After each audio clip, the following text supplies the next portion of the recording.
បាទជំរាបសួរបងប្អូនឥឡូវខ្ញុំមកថតចន្ទីបាទដើមនេះប្រហែលជាខ្ទង់3ឆ្នាំទេដើមទូចដែរ3ឆ្នាំហ្នឹងហើយ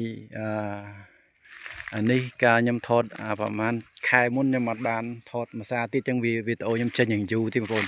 ហើយអានេះគឺយើងបេះបាន3ដងបងប្អូនប្រលេះវាតាមនេះស្នាមប្រលេះនេះតែខ្ញុំអត់បានថតជាវីដេអូហើយនេះមានអីចេញគួរសមឯដើមទូចទេ3ឆ្នាំមិនដែលចេញគួរសមនេះអានេះសិតតែអីកន្លែងប្រលេះនោះមកគ្រាប់ពីរគ្រាប់នោះប្រលេះអស់ហើយអញ្ចឹងវាឃើញមើលនេះយើងដល់វគ្គប្រលេះទៀតវាបាននិយាយទៅវាទុំក្នុងខែ2បាទ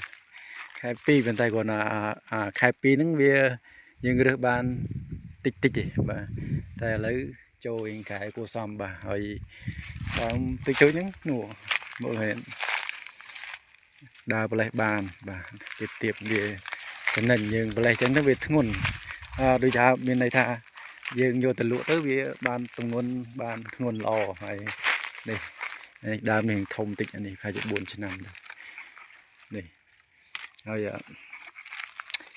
និយាយទៅតតមកនៅបាទហើយទោះបីថាយើងជំរុះត្រូវជំរុះមិនមែនថា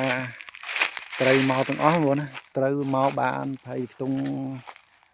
បើនិយាយយើងនិយាយចេះនិយាយជំរុះស្លឹកបាន 100% និយាយចេះបាទតែថាយើងជំរុះបាន 100% មែនបាទចេញស្អាតការចេញមកក៏ការចេញមកបានប្រហែល60-70% ទេតែគ្រាន់តែថាអ្វីដែលវារៀងស្ទាក់ស្ទើរនោះគឺដប់បងប្អូនការចេញល្អបាទស្លឹកជំរុះបាន 100% តែសំខាន់ក្តឹបបាទវាពិបាកអញ្ចឹងបងហើយអាដើមទុយនេះវាយើងអត់ជំរុះទេជំរុះតែដើមធំនេះទេបាទហើយធំទេយើងជំរុះបាទប៉ុន្តែផ្លែកអីវាត្រូវខ្លះចង់មានន័យថាអាដើមខ្លះវាក្តឹបច្រើនអាដើមខ្លះវាអត់សូវមានក្តឹបបាទហើយដូចសោកមើលពួកនេះក្តឹបច្រើនហើយដើមនេះចូល20-30 គីឡូមកចំហៀងណាមកទុំមកចំហៀងផ្លែកទៅហ្នឹងបាទហើយផ្លែវាអញ្ចឹងចកមហើយអត់ធំទេបងផ្លែវាល្អិតទេផ្លែវាល្អិតមកចកមអញ្ចឹងផ្លែល្អិតចឹងហើយនេះវាជាប់គ្នាចឹងបាទផ្លែល្អិតហើយនេះបាទមើលសិនខ្ញុំនិយាយតាមក្រោយបាទនេះផ្លែអញ្ចឹង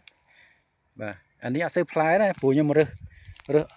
បាន3ដងបងខ្ញុំរើសបាន3ដងណាបាទនេះខ្ញុំរើសបាន3ដងនេះមើលជាប់គ្នាមកឆ្អាមួយអានេះបើសិនតែយើងទុកវាបាក់មែកតែអញ្ចឹងយើងត្រូវដើរប្រលេះវាបាទហើយនេះផ្លែចកោមនោះបងមើលទៅបាទអានេះគឺខ្ញុំបេះអស់នេះស្នាមតងបេះនេះឃើញណាមើលហ្នឹងបាទហើយនេះមើលទៅរីប្រហែលនេះសិតយើងប្រលេះអស់ហើយបាទនេះអានេះមកចកោមចូលហើយជា7 8 10 7 20ដែរបាទវាញឹកវាជាប់គ្នាញឹកចឹងបងប្អូនហើយនេះអានេះសចាស់នេះសអង្ក្រាស់ជាងគេអត់សូវតន់ប្រលេះវាខ្ពស់ពីក្បាលវាលិច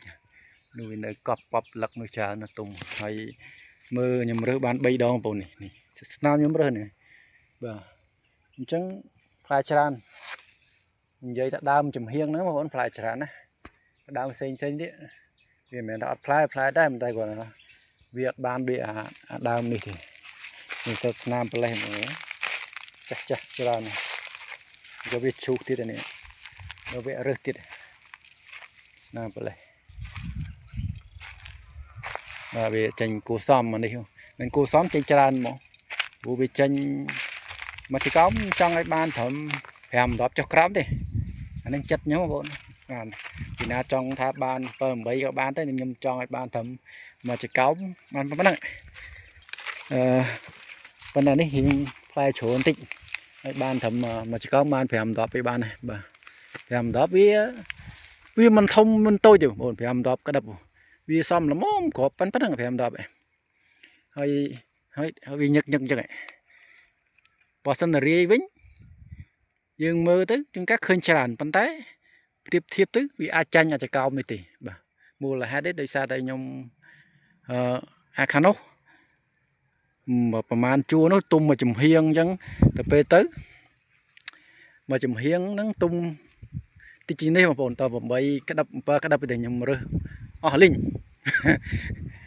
8ក្តាប់ខ្ញុំរើសអស់លីងហើយអានេះមកចកោម10ជាងនៅរើសតាណាគ្នា3 4ដងតាណាគ្នានៅកកឥឡូវយើងគិតមើលយើងវិភាគសាមើលយើងគិតមើលយើងគូគិតការណាមើលបាទអានចេះល្អជាងបងប្អូនទោះបីអាចេញ4 5គ្រាប់វាគ្រាប់ស្អាតមែនប៉ុន្តែគ្រាប់ស្អាតធំមែនប៉ុន្តែផ្លែរើសឆាប់អស់បាទខ្ញុំជួសនោះចេញ7 8គ្រាប់ខ្ញុំរើសអស់លីងខ្ញុំរើសខ្ញុំដាក់បេះនៅអស់លីងតែនេះខ្ញុំរើស3 4ដងនៅដែរបាទអាចកោមហ្នឹងវាចេញច្រើនហើយនៅរើសមិនរើសម្ដងអស់ណាបងប្អូនដោយសារចេញច្រើនហ្នឹងវាជ្រុះក្នុងមួយចកោមហ្នឹងវាអាចទុំឧទាហរណ៍មួយចកោមយើងប្រលេះបាន3 4អានេះយើងទុករៀងយូរយើងប្រលេះបាន2 4 5ប្រលេះបាន5 4 5នេះបាទវាមិនឈូសម្ដងទាំងអស់ទេបងប្អូនយើងរើស3ថ្ងៃរើសម្ដងឬក៏4ថ្ងៃរើសម្ដងអញ្ចឹងទុំយ៉ាងខ្លាំង3គ្រាប់អីទេឬក៏2គ្រាប់អីទេបាទអញ្ចឹងបានយូរបងប្អូនតែបើរីតំ4 5គ្រាប់វិញផ្លែចេះរើសអស់ហើយតែ3ដងនោះបាទអញ្ចឹងខ្ញុំចង់បានមួយចកោម5 10បាទបើលើសពីហ្នឹងខ្ញុំមកយកដែរបាទវាបើលើសពីហ្នឹងវាទូចបងប្អូនវាដើមវាទូចបាទចន្ទីនេះជំរុះវាត្រូវដូចថាត្រូវ 100% ជំរុះដីជាប់ទឹកត្រូវ 100% មិនតែគ្រាន់ថាវាក្តាប់វាអត់សូវអាដើមខ្លះក្តាប់វាអត់សូវមានវាចេញមកដូចថាតាមដំណើរវាយឺតទេបងប្អូនដីនេះដោយសារតែយើងអត់បានដាក់ជីគល់ណាអត់បានដាក់ជីគល់លើវាអន់បាទវាអន់លើជីដើមមើលតិចមកវាចេញមួយវាទុំមួយអញ្ចឹងណាបាទតាមនេះសិតពួកខ្ញុំរើសអស់ខ្លះហើយបាទវាមើលឃើញតិចបាទនេះអីទុំអីមួយឯងអាដើមខ្លះទុំច្រើនតែថាខ្ញុំរើសបាន3 ដងអីចឹងទៅខ្ញុំទោះបីថាទុំស្ទើចង់មានន័យថាខ្ញុំរើស3 ដងហើយពេលទុំដំបូងខ្ញុំមកថតអញ្ចឹងទៅវារៀងលុះតិចខ្លះដែរ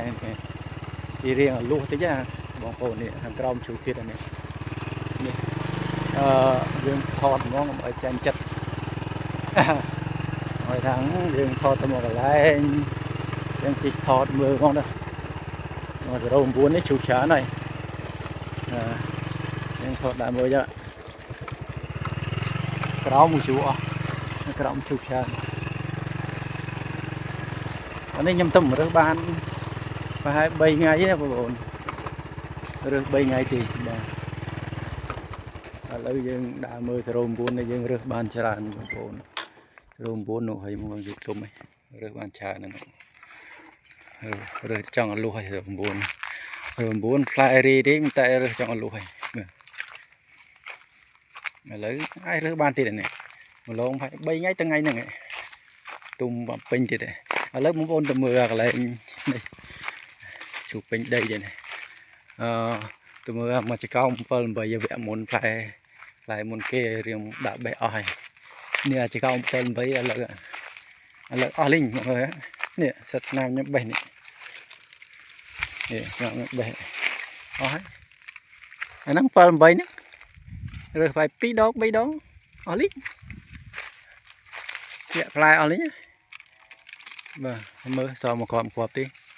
អញ្ចឹងចាញ់អាចកោមវិញទេតែអត់លីងតាមនេះផ្លែដាក់ស្រោចបងប្អូន7 8បេះអស់ទៅ3 ដងអស់លីងបាទ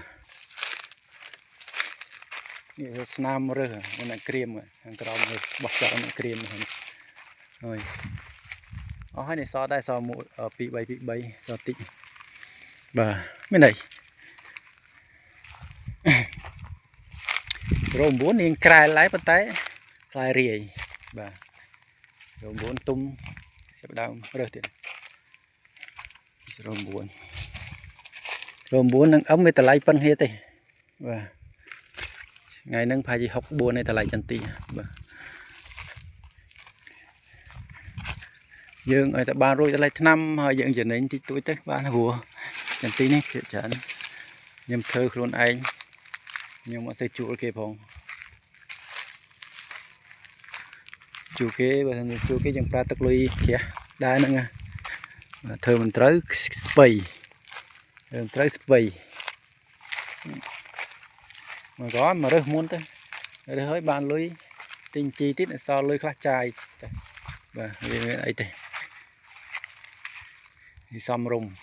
vừa rồi bàn đầy đó ngoàiនេះchắc nam rừng còng chủ tiêu đây và chắc nó được tạm bị khai pi và